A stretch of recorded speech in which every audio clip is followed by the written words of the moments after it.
एक बुद्धिमान राजा था। उसका काफी बड़ा साम्राज्य था। उसके राज्य में प्रजा हर तरह से खुशहाल थी।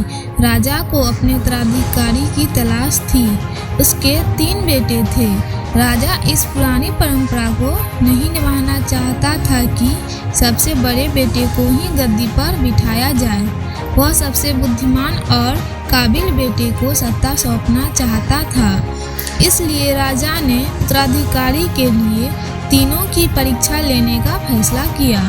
राजा ने तीनों बेटों को अलग अलग दिशाओं में भेजा। उसने हर बेटे को सोने का एक एक सिक्का देते हुए कहा कि वे इससे ऐसी चीज खरीदे जो पुराने महल को भर दे।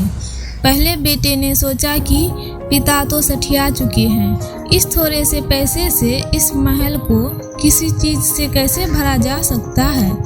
इसलिए वह एक मैखाने में गया, शराब पी और सारा पैसा खर्च डाला।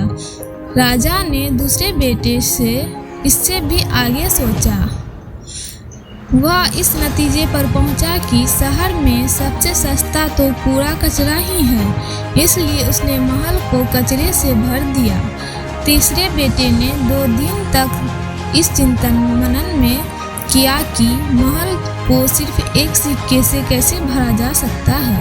वह वाकई कुछ ऐसा करना चाहता था जिससे पिता की उम्मीद पूरी होती हो। उसने मोमबत्तियां और लोबान की बत्तियां खरीदी और फिर पूरे महल को रोशनी और सुगंध से भर दिया। इस तीसरे बेटे की बुद्धिमानी से खुश होकर राजा ने उसे अपना उत्तराधिकारी बनाया।